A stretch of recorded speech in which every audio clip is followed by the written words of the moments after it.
All right, quiet on the shit, everyone. Quiet on the shit. Quiet. Quiet on the shit. 5, 4, 3, 2. No. What? I don't like that. 1. That makes me very anxious. He's anxious. Okay, so here's where we're at. It has been a long morning.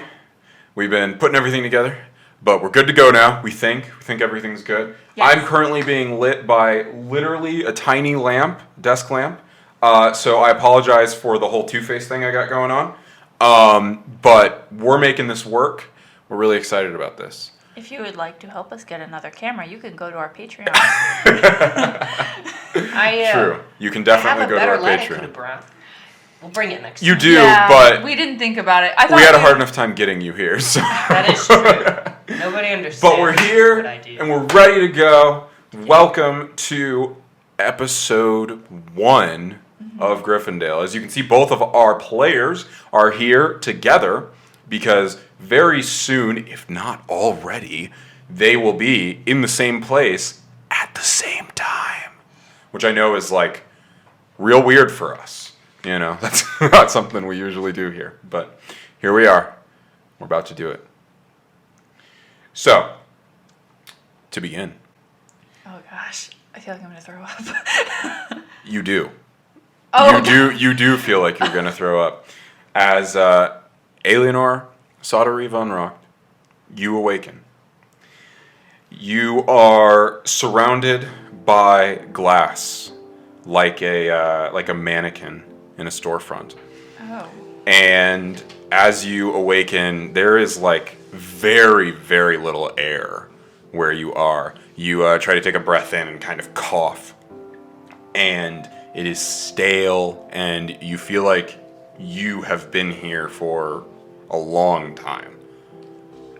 Oh shit. As you look around, you very quickly kind of realize that you are inside one of the glass display coffins that you and your father use to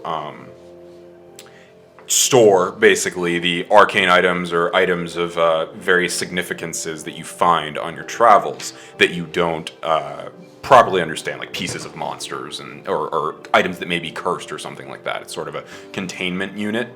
And as you're inside of this one, you're inside the biggest one. And it takes you only a second to smell and then also realize as something kind of rattles behind you, burnt bones. As you turn around very quickly, you see the blackened, dark, charred bones with these strange orangish kind of almost like a vermilion color runes etched all inside of it, as you see the burned corpse of your father.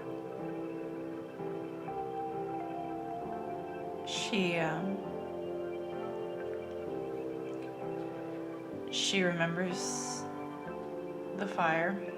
It takes her a second. She has a lot. She's really confused, but she remembers it, and slowly pieces start coming back to her as she realizes that this is in fact her father. And she remembers seeing that outsider, that form with the tentacles that has been haunting her since she first saw it when her father showed it to her. And she remembers crawling into the case, thinking it would protect her. She slowly starts to try and get out, trying to push the case door open if it's not latched shut. So there's hopefully. No doors on the cases. The cases are these sort of arcane coffins. They're made of a sort of glass. Okay. But it's not like typical glass. It's a sort of arcane substance that your father created or knows how to make. And as you sort of step up and sort of press on it, you're essentially able to just walk through it. Oh, just like phase through it. Yeah. Okay. So it turns into almost like a malleable sort of liquid, and you pretty much just walk through it. Okay. What is she wearing right now? Whatever you were wearing then. Wow. Okay. So her clothes are burnt and covered in blood, and yeah, she's really in shock right now. I think she's just too out of it to understand what's actually going on. She does recognize she's in the estate, however, and not at the shop where the fire happened. Yes. She just looks around for Bones. Yeah.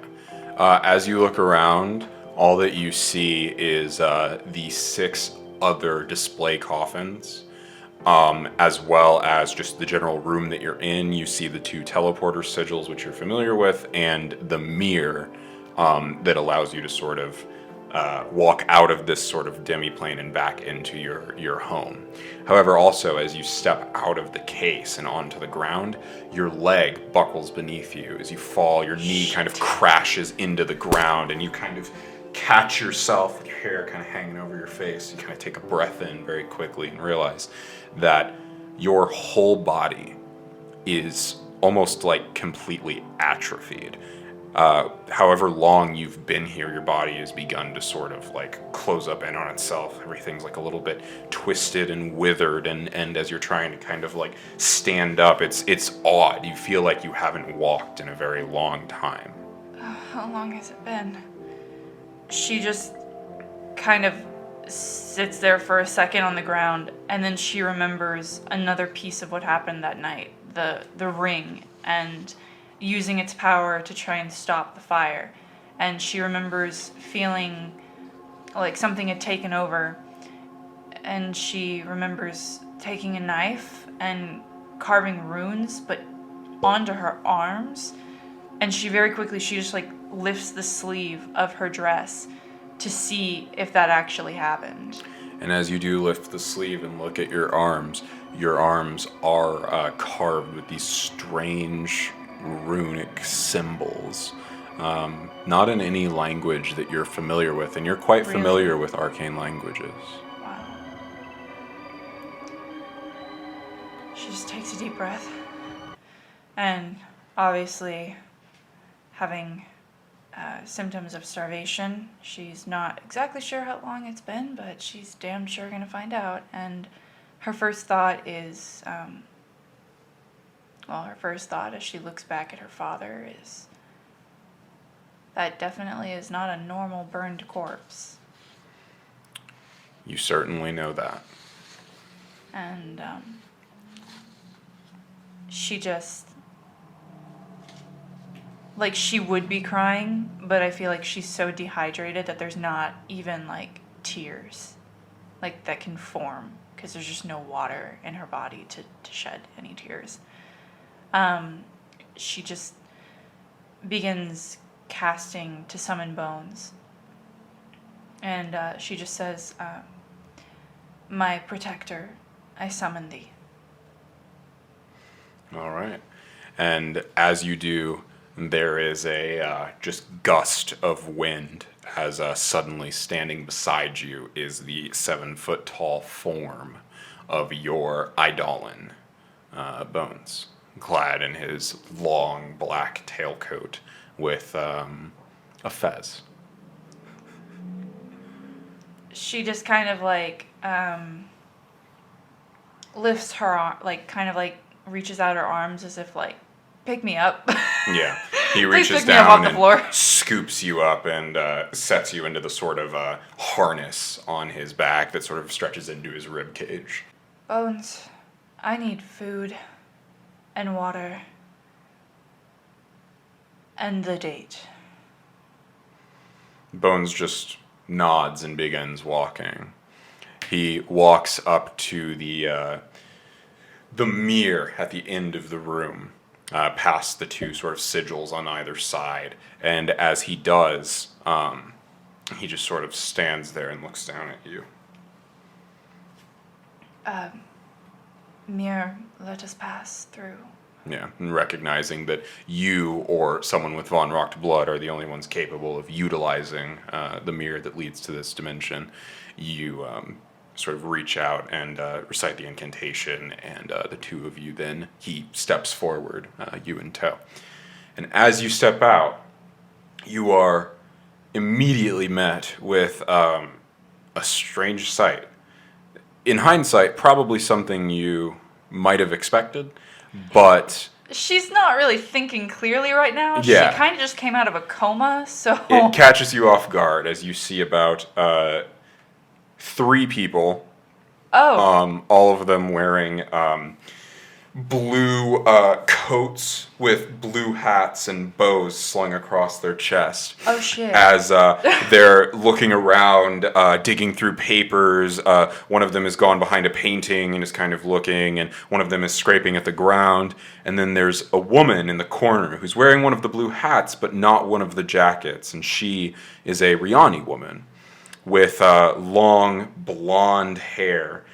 She has very sunken, tired-looking eyes and facial features. There's reddish-orange sort of eyes that she has, and she's got a very gnarly-looking bow with a lot of pieces of like metal and stuff attached to it, and you'd swear it looks almost like bloody. And she's just kind of leaning there with her arms crossed as everyone else is kind of, you can see now, sort of canvassing the area. Did they see us walk through a mirror? And as you step out, actually, you hear a voice from out of the corner that you sort of remember, but not like very well, you know? But a voice kind of calls out and says, "Oh, Aeleanor, Lady von Rocht, you're here." And is it? as you look over, you see Sergeant Lowchester Curtis, who you know to be one of the Curtis siblings, the two of which, him and his older sister, that lead the Rainmakers, the Duke's elite sort of police force, basically. And you know that these are all Rainmakers as well, or Blue Cats, as they're more commonly called. And as he kind of calls out to you, he looks at you, he's got kind of glasses on, he kind of straightens them and is like, Yes, I am here, and you are in my house. Please go. Anna, Christ, go, bring back the guards, tell them that the search is called off. This is, we were not expecting you to be here. It has been where have you been? That's a very good question. What day is it? Today it's the 3rd of Rumors, Mark. You've been missing for almost a week now. We've been searching for you, and we were just about to send... he turns to the woman and says, "Well, Saris, I guess we don't require you or the wolves' assistance anymore." My brother. Did he ever come? My brother. Your brother? Angelo. Angelo von Rocht. Not that I'm aware of. We haven't heard anything about him in a few years now. Oh, shit. Was he planning on coming back soon?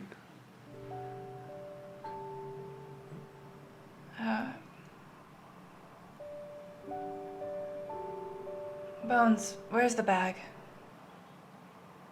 Bones kind of looks down at you and kind of looks around as if to say, like, what bag? The messenger bag. He turns and walks forward and then kind of turns to the side and looks.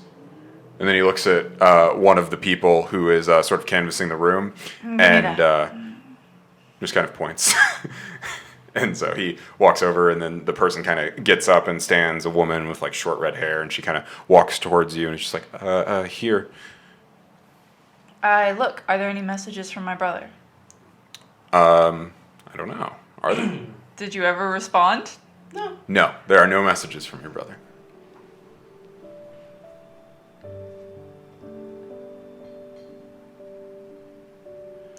And Sergeant Curtis just kind of looks and he says, "Well, come on, go get them. They've been out just looking for people. She's here. She's right here." And the two other soldier, police officer sort of looking people stand up and walk out of the building, and you hear them sort of hop on some horses and ride off. And he says, "Okay, this is great. We were really worried. Oh, right." He kind of like straightens himself up and is like, "I am sorry to hear about what happened, with your father,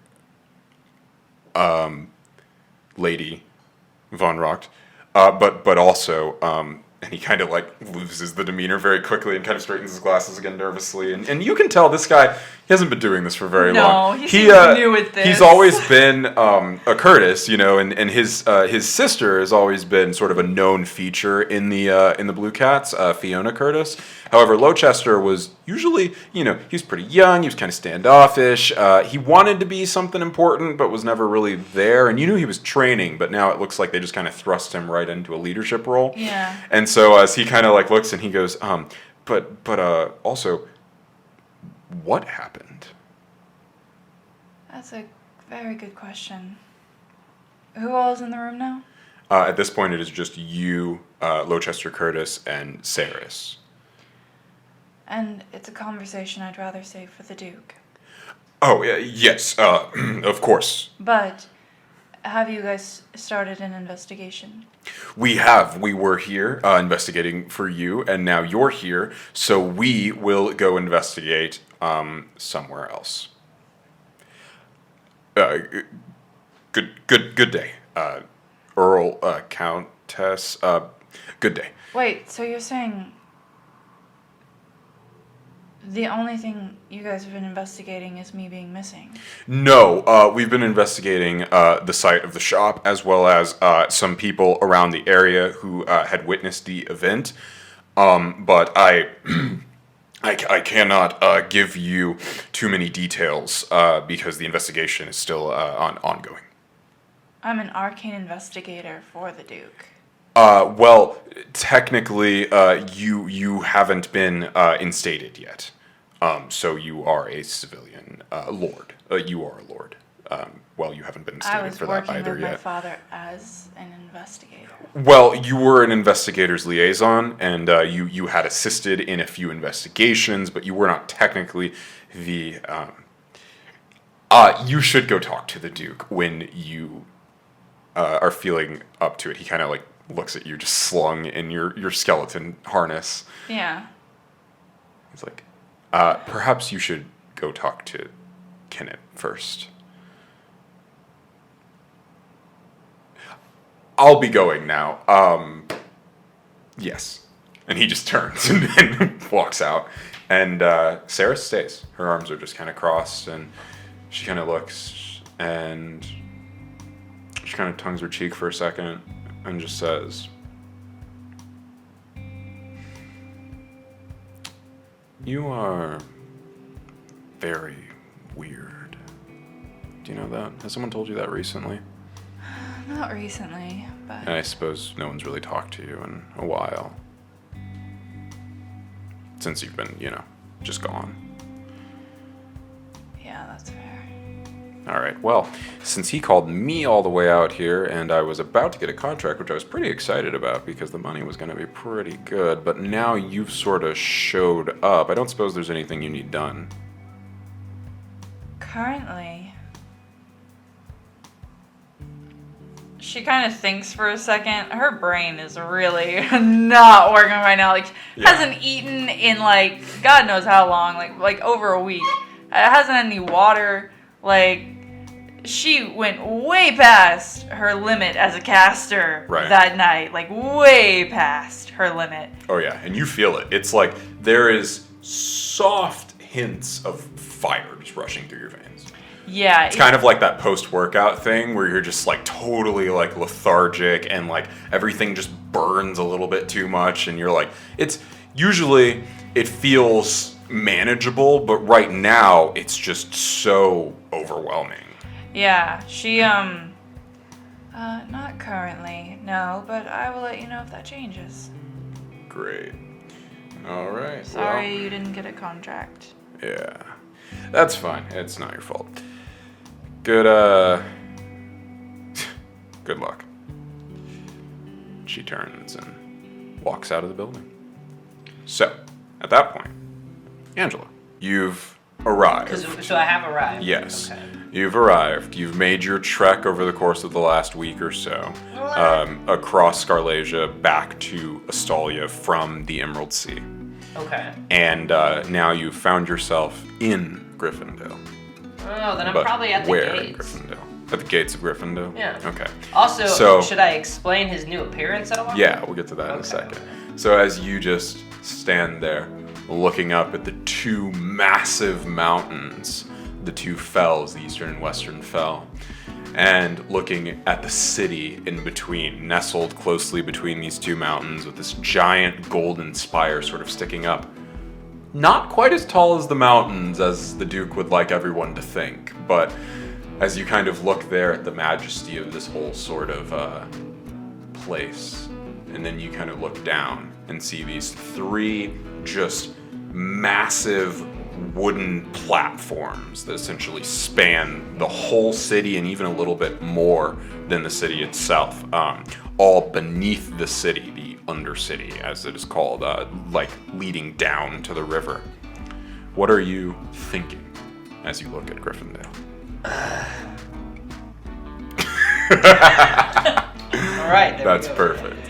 So go ahead and He doesn't describe want yourself. to describe myself. Yes. I'm gonna look at this reference over here, just to better, because I don't imagine that he usually wears black unless he has to, you know? Mhm. Because he doesn't particularly like black, because he loves colors, specifically like the kind of clothing in America, not the pastels of Stiltscraft. It's atrocious.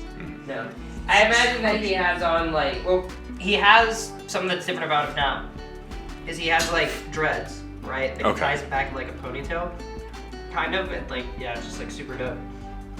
And then they're dark green. Okay. So he has these dark green dreads that he pulls out. He's a total like orcish weave right now. Dark green because you dyed them that, or dark green because they're that dirty? Okay. Well, the world will have to wait and see. Right. Or smell. Still has that tannish skin, and then imagine like, what was his eye colors? Were they just emerald? Yeah. Yeah, they were emerald eye color, and then he just has his tan skin. And then I believe he has like a little bit of like that piratey kind of soul patch right there. Okay. And So you're rocking a bit of very that very thin kind Yeah, of, the you know, like Sanchez. the whole the whole Yeah. pirate, you know, kind of. Okay, yeah. So the But it's very- but mustache, it's the very sort clean of soul patch, and then the kind of like Actually, no. I imagine it is not clean cut at the moment. Okay. He has been yeah, on it's the road for a kind of little bit. ragged. Maybe there's a little bit of it that's kind of grown in on the sides that you want to shave down. Oh when you yeah, get a he chance. needs to get that perfect Yeah. Spaniard thing going. Yeah. Oh yeah. A Marion. Marion. But yeah, as you show up, you're kind of like very orcish in your sort of look, with a little bit of a Marion kind of thrown in on I the think that face. he would also have like a headband kind of like over him. Okay. Like it's kind of like this. Like a bandana kind Yeah, of like thing, a bandana, or like but just like over, you know. Okay. Right on. And then, but it's kind of like it's like not black or anything. It's like kind of like this tiger striped and everything. Yeah. And then he has like this. What is it like? How do I describe it? It's like this green kind of overshirt, right? Okay. Like a vest? Yeah, like a vest. Okay. Okay. And then he has just his very long piratey trench coat. Okay. That And is- what color is that? What color is that? I imagine that it's something that would go with green. Could you like some kind of beige? Oh yeah, like a beige. That'd be really cool. Like Okay. a kind of darker beige. Are there any like symbols or anything on it? There's on the back. There is a patch that has been removed. Okay. Mostly because I don't think he would have been able to get in the city if he had that patch. Okay. They would not like that. Okay. So- All right. Yeah. Shit. What Yeah. does that mean? All right. So yeah, he does not have this patch. It's Are just you carrying any weapons or any gear of nothing note? visible? All right. Nothing visible. I mean, except for the The boots. the boots. Oh, dude, the boots. I don't even know where to begin to describe these boots. Well, they're blue and gold. They're blue and gold boots. So they don't really necessarily traditionally match the outfit at all. Yeah. But they're these vibrant blue and gold boots that almost like with every step it looks like there's like a little bit of puff from like almost as if it's like stepping on a cloud. It's very strange. And you can almost hear like static every time, like when you stand next to him for too long, you kind of hear like a static, you know? All right. And what were we talking about right before that? There was something else. The patch, the weapons. Yeah. Oh, the weapons. Yeah, I think the only thing that he would have visible would be just a short shirt on his side, and that's it. All right. So. Oh, and his little friend is a pixie right now and is very invisible. Okay, so there's just an invisible entity beside you. Yeah. All right. We'll imagine right here. So you find yourself in Lowtown. Oh, where has life taken me today? As you enter Lowtown, it is a kind of place that you don't really see in this day and age anymore. It's hard for this much like poverty and grime and general just like rage to exist in the era of invention, as everywhere you've been, even like in Ameria, even in Stiltsgard, I mean, poverty exists, but it's hidden in most cases, you know? It's not just out there in the open for everyone to see. Has it always been like this? Yeah, it has. Since we were younger. Griffondale, basically, you've got your Duke's Quarter and your two fells, and then you've got Lowtown, which essentially has more people and more general land mass because it's like stacked on top. There's 3 layers stacked on top of each other than any of the other districts. Not them combined, but more than any of the other districts on their own. So basically, like 3 times more. So basically, there's just so many people crammed into this one area, and a lot of them are these disenfranchised sort of races, like the Darasani and the Riani, people who don't really have a place in the city proper, and so they get put into these ramshackle sort of wooden or tin kind of houses. Some of them are even built into the mountains themselves in the base, but most of that is left for like nobility. You know that Ferrywell and Docker and them all live down here, and but they live in the highest level of the city. Where you're walking right now is called Riverside. And as you're walking through Riverside, you see just awful shit. I mean, there are literally Darasani corpses being thrown into the river. You can tell that doesn't look like they were like beaten or anything, though they do have some bruises on them. But it looks like these corpses specifically died of some sort of like sickness, as you can see some like bulging sort of pustules and such, as they're just being tossed over by these 2 Healden dudes in these red get-ups with gold scarves around their neck, which you know to be the Riverside Boys, or the Rivershot Boys rather, which are basically this kind of ramshackle militia, basically. They're Docker's men. And as they kind of throw this Darasani over, they kind of give you this sideways look as you kind of walk by, and you see each of them has like 6 pistols on their waist, and one of them has this big, scary looking like musket. They just kind of look at you, and then kind of look back, toss the body over, and just walk away. Like they don't even care who you are. And as you're continuing to walk down this way, you see little children kind of running around, just dressed in like total tatters. It's like a Riani and like a little orc boy. And they're dressed in just like the shittiest clothes you've ever seen. And they just kind of run across the little bridge on the other side of the river. Wait a minute, hold up. How shitty are their clothes? Very. Oh, no. Very. They're like made of like tatters, you know, like sewn together pieces, like rags and stuff. What color are they? Like browns. They're dirty. They're very dirty. I need to get out of here. I no. All right, so you begin moving quicker. I have a new mission. Whatever his original intentions are, thrown out the door. This whole district needs to wear proper clothing.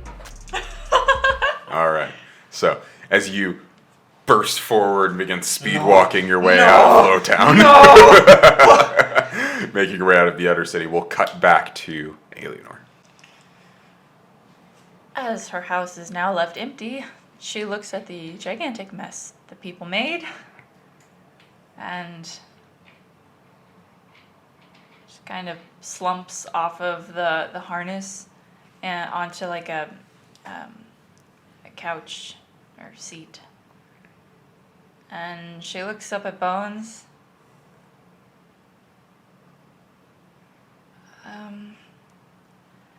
I guess go get the dress I wore to Pater's funeral out. All right. So Bones just kind of nods and then walks into the other room, and a few moments later comes back with that long red dress that you wore, traditionally red, as the Stilts Guardians usually have for their mourning color. Yeah, I mean, we should go see Kenneth, and she looks at the ring.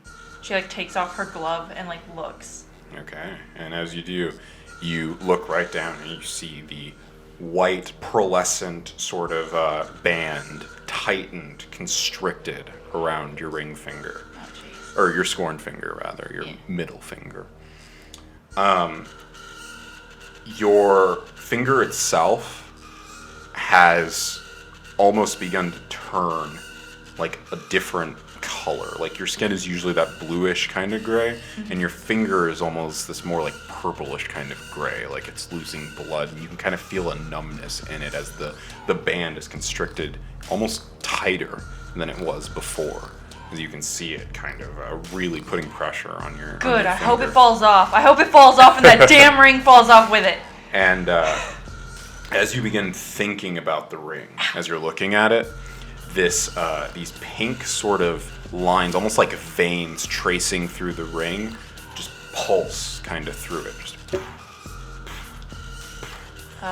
and as they do, you see the veins on your finger and like running down your hand begin to pulse with that sort of pink color and energy. No. And then as you stop thinking about it and put the glove back on, it stops. What did I do? She just has Bones start dressing her in the gown. 'Cause like she does feel the loss, but like it's too much right now. Like she can't even like comprehend how to feel about it or like what to do. Like her father wasn't just killed. His entire like corpse is cursed. And it's starting to kind of resonate with her, like she's not exactly sure who did this, but like what the fuck did he do to deserve that? Right. Like it's not just like, oh, I kill you and it's over. Like they've done something to his corpse, and the effects of which she's not sure of yet, but she has plans to find out. Like in her mind, she's thinking like, okay, I need this and this to prepare the ritual, to figure out exactly what this is. And she's like, I need to find someone who can talk to me about curses because I currently have 2 and now my father has one. And she's just like, all these thoughts are just racing through her mind as Bones is like, lacing her up in her corset and getting her stockings and her petticoats on and stuff. And she has him even add like a few more like petticoats and stuff, like more layers to like not look as atrophied as she does. Yeah. Obviously her face looks very gaunt right now. Yeah, very, very sunken in. You can almost see the bones like on your cheeks and kind of running down to your jaw. Yeah, like she looks Like in the no mirror. cheeks. Yeah, she looks in the mirror and just like she knows death better than anyone in the city probably. And she looks at herself and just thinks, my God, I look like a corpse. Yeah. Like, was already kind of turning into one, but now I look like one. And so as you finish kind of dressing yourself and begin walking forward, or attempting to walk, I suppose. Yeah, I think she just has Bones pick her up Yeah, again. Bones picks you up, then puts you in the harness and begins walking forward as you've stated that you wanted to go see Kenneth. We cut back to Angelo. Angelo, you find yourself outside of your ancestral home as you see a very quaint and simple little establishment for the nobility that What are you the are. colors, please? It is a simple beige and brown 2-story townhouse. There's nothing extremely significant about it. You know you own a lot of the land around it, and even some of the buildings that are around it are technically on your property, but your father has never really made any claim to any of that land. Essentially, this whole block could be your giant palisade of a noble's house. However, your father always intended for it to be just this tiny little 2-story thing that's enough for all of you. It's like, I think we said like 6 bedrooms or something like that, you know, and it's... There's like a stable in the back. Or sorry, 6 rooms, not 6 bedrooms. 6 Yeah. rooms. It's got enough bedrooms. He's got a study, all that stuff. And then there's a stable and a little bit of a yard in the back. But like, yeah, as you stand in front of it, I mean, it's pretty nondescript. It could be any other person in the city's house. But as you stand in front of it, He still enjoys it, actually. what would you like to do?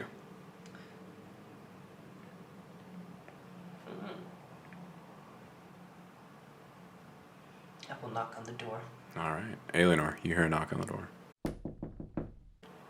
She's just staring in the mirror as Bones is fixing her hair, and she hears the knock. And this, like, intense fear just, like, washes over her, like, immediately. As she kind of, like, stands up very quickly and just kind of, like, leans on the counter and just... Bones, go get the door. He's very nervous now. The sound of fire rushes in your mind as you remember that night, and you remember those moments as there was a knock on the door and then the door swung open and everything was fire. And as that comes to your mind and Bones goes, you begin to kind of like shake and you feel all of this just like strong anxiety in your body. And then the door opens and there's no one there. Bones steps out, looks on both sides. He's got his hand sort of on his long sword, his Stiltsguardian straight sword, as he's kind of looking.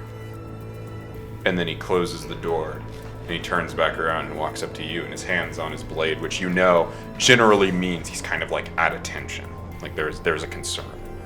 He kind of looks to you, waiting for go ahead orders. and cast Detect Magic. You cast Detect Magic. Mage Sight. For Mage the Sight. arcanely initiated. Yes. Beyond the veil of the mundane, into the realm of the arcane, grant me the sight of the mage. Yeah, and as you, I think it was a little monocle. Oh no, because your staff is broken, so you're just casting it with the incantation this time. Yeah, she's using the incantation because she doesn't have her cane anymore. And so as you cast got that incinerated. same sort of blue sort of hue washes over as your eyes open again, and you see everything, all of the auras, and it's a pretty mundane house. There's not much going on in here as far as anyone's concerned. I look out the window. And as you look around, you see this golden aura sort of emanating from Bones as usual due to his sort of innate magics. Mm-hmm. And as you look past, there's nothing. What about out the window? Looking out Anybody the in window, the yard? nothing. There's not a lot of magic in Griffondale as a whole. Most of the people can't afford it or aren't allowed to have it. So Right. as you're looking around down the street, not much of anything except you see one person way, way down the way, like couldn't have knocked on your door and gotten that far in that time, who seems to have this bluish sort of almost... It's a strange sort of aura, like a bluish magical kind of aura. It looks almost like devastation magic emanating. Is he bald? From this distance, you can't really tell. Are they just staring? Are they just standing there? No, they're just walking through the street like a normal person. You really can't see, like, make out features from this Right, far. okay. Just looking in through I Mage just Sight, see you the can color. see a tiny blip of an aura that's Okay. just walking towards, just down the street towards you guys. Not like headed towards your house, just walking in the street with everyone else. Okay, let's go, Bones. I'm not feeling well. I just need to see Kenneth. All right. Bones walks over. He grabs you and puts you in the harness. Gently. And he kind of slows down, sets you down. And actually, he kind of takes you back out and tries again. Oh my God. Gently, and sets you in. And then as he does, he takes his blade up, still sort of like, not unsheathing it, but like ready to do so. And he opens the door and steps out. Turns, closes the door, reaches into your pocket and pulls out the key, locks it, puts it back in your pocket. How sweet. And then steps forward and just like looks for a second. And then just kind of releases his posture a bit, sets his belt kind of back in order, and then just begins walking towards Kenneth's. And Angelo, you hear the door open, close, lock, and you hear the distinctive sound of a 7-foot-tall skeleton walking down the street. Oh, no, it's gonna be too late now. This is awkward. He's very stunned. He doesn't know what to do. He's really nervous. Okay. Because this is his sister, but like he hasn't seen her in like so long, like in person. So he's just like, well, if I like debut myself, it has to be like really epic. But what if that's too much? I don't know what she's like right now. What if she's all like nobly now in person and like she has to like put up a face and I don't know what to do. So now he's just like, All right. I will tell them and wait for the perfect moment. So he's going to tell them. Okay. So you begin walking towards Kenneth's, which is to the right of your house. And so you begin walking down the road. And as you do, Angela, go ahead and give me a stealth check. Should Bones make a perception check? Yeah. Oh, that was almost an 18. Bones got 19 on perception. As his job is to Protect you. always protect me. That was gonna be an 18. What was I your got roll? a 5 because it bounced off, so it's 7. As you begin tailing, as Bones begins walking, Bones walks like a few steps and then leaps, standing leap from where I am he in is the harness. backwards. Oh, okay. And like flips back and just and immediately right in front of you, just landing with his back facing you, is Bones. As he just turns his head 360 degrees around and looks down at you, and then his body kind of follows suit. And as he flips around his body, Aeleanor, you are face to face with a very strange looking green man.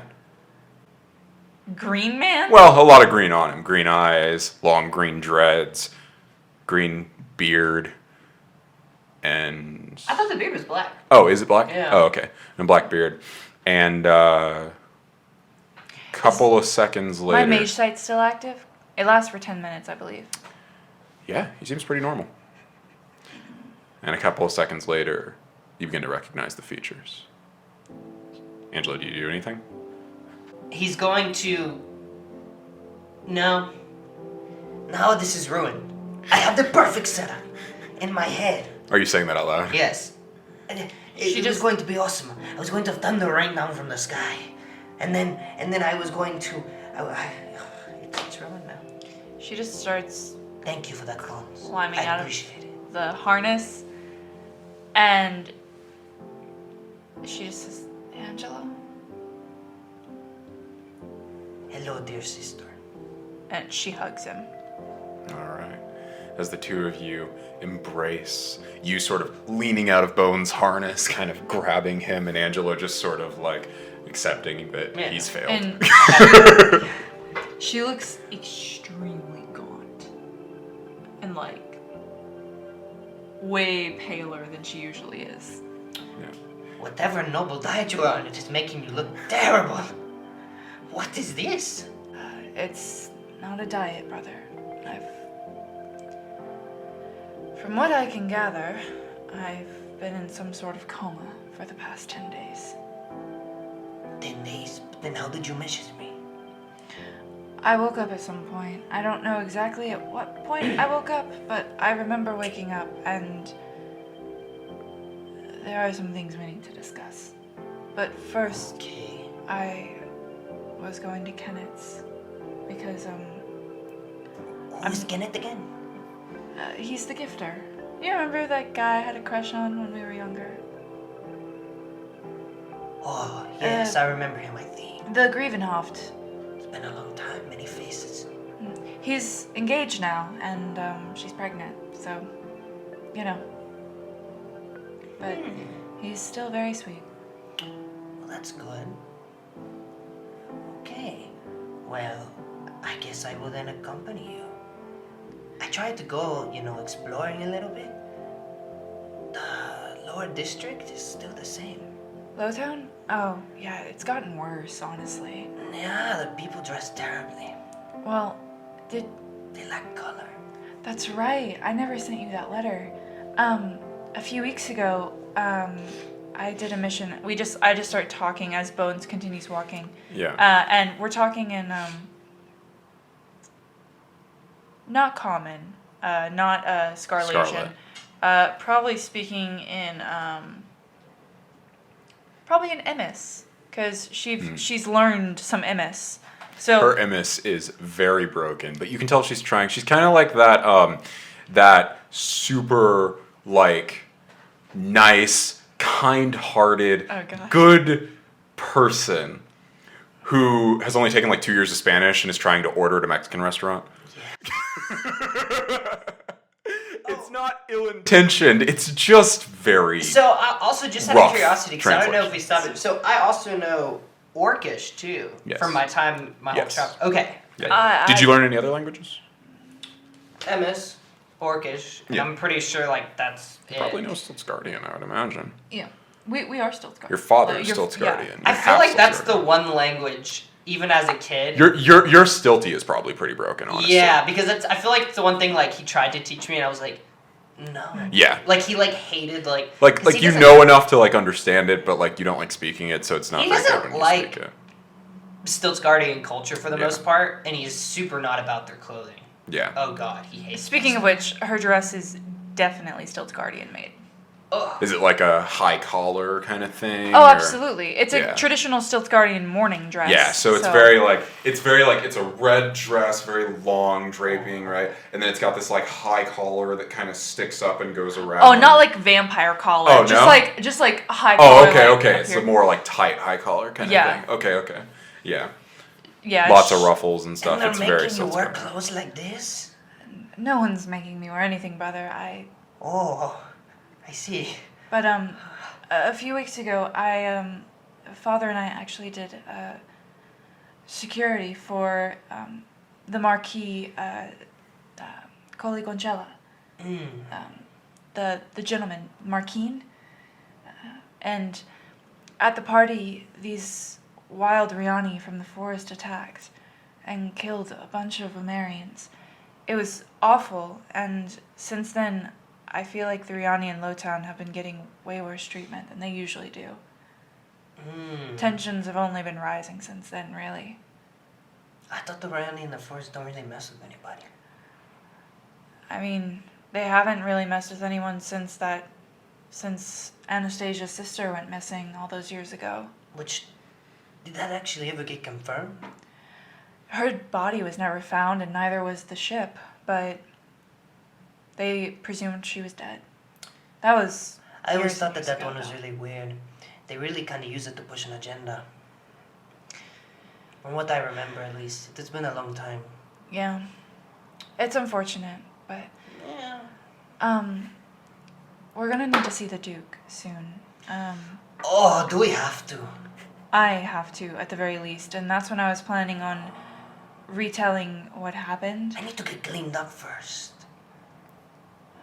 Bones, I'm a I'm little sure scruffy. can show you somewhere while I'm with Kenneth. He does have exquisite taste.